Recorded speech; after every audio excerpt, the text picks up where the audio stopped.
The date is April 13th, 1612, and on the shore of a small island off the coast of southern Honshu called Ganryujima, a samurai is silently seething in anger as he watches the sun begin to fall in the afternoon sky. His name is Sasaki Kojiro, a man many at the time considered to be the most skilled swordsman in all of Japan. Months ago, he was challenged to a duel by a ronin named Miyamoto Musashi, and he's impatiently awaiting for his arrival. Musashi is late, and Kojiro is taking it personally. The inconsiderate behavior goes completely against the code of the samurai. The sun continues to set, and finally, a whole 3 hours later, a small boat appears on the horizon, casually drifting in the distance. Musashi is finally here, and Kojiro impatiently rushes to meet him at the shore. Musashi is well aware of Kojiro's immense talent, and knows that this fight will be his greatest challenge to date. The winner today will undoubtedly be deemed the greatest swordsman in all of Japan.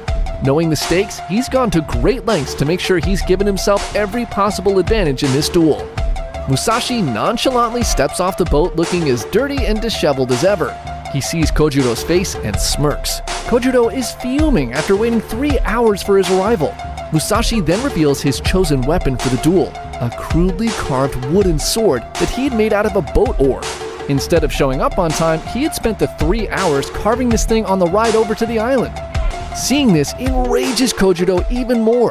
Musashi's not even giving him the respect of facing him with his infamous two-sword style, and instead is planning to fight him with this?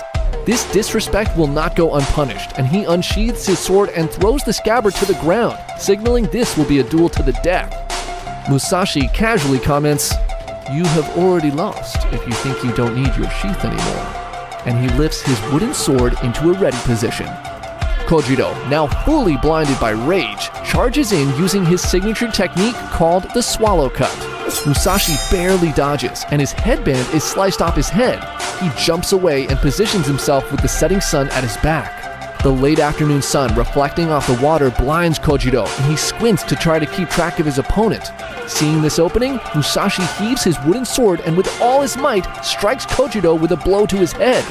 Kojiro cannot defend himself properly, and the sound of his skull cracking echoes on the beach, leaving his disciples gasping in shock as his limp body falls lifelessly to the sand.